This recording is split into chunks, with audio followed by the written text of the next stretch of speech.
na ito ka maghigala para sa ila sa inom. Yung sa I drink whiskey with water. Siya, ako I drink whiskey without water. Masabag katulong ingon, I drink whiskey like water.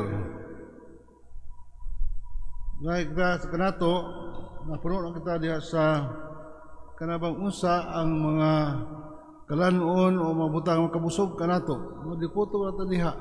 Manay mas labaw pa niya na.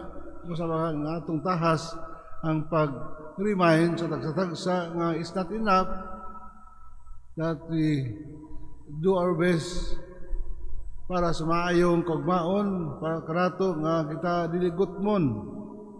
Kumito na nga kanina sa matanon pa ta kay makaon pa ta o bisag unsa sa mga bangkite magtapok ta ng mga kananan niya ingon sa batanon unsa may paborito ni diha kay mo pa nato nantaw sa paborito ni diha pero kung mga senior na gali magtapok unsa may imong maintenance kay ang atong pagkaon nakabase unsa may sakit unsa may maintenance mo na ang tao kanang di na to kaya bisag mo sa ato kanon kung talk about food that is for our body kung naata sa kahamtong na mga inadili kanato ingon ta nga gusto man ta apan di na pwede sa atong pagpaningkamot nga sa matag adlaw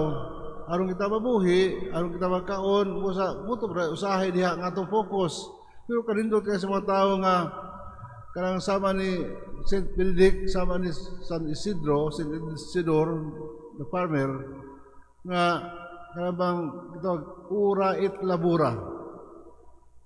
Prayer and works. Unahon nila ang pag-ampo, ang santos sa Eucharistia, adisir sila. Padayon sa ilang bulaton, matag-adlaw. For them, there is no conflict between ura it labura. Walay ilang kanabang konflikto tali sa pag-ampo, pagsimba o pagtrabaho. Mugatang kuman diri before going to work, mo na mahapit diri sa simbahan. Gali kanadto tungod kay nagdali sila sa ilang pag-apas sa trabaho, nga sila malit. Nagwali ko kanadto 29 years ago as in at dirihin Dirigla Paris. Hindi mo sila. What does it mean? Nagdali kami padre. Wa may magkinahanglan sa iyong taas nga wali. Nagdali ka inap kanamo ang makalawat kami muna makahatag og kusog. Kanamo sa pagpadayon sa among bulaton matag adlaw. Imo sabi na ang mga taga-opisina. Dili sila mo hapit sama ka sa Isidro nga parang urahon ni ang Ginoo adisir ang unsa makabusog sa tao. Muna nga siguro makita kita inspiration sa ilang mga kinabuhi.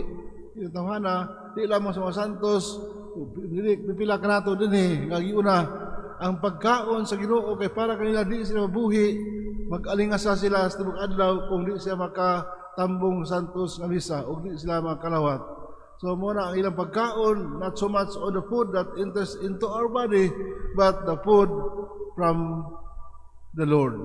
I am the bread of life. Mo nang gihatag sabot sa Ginoo kanato aron kita magmalingkon atong baon biyahe paingon sa langit.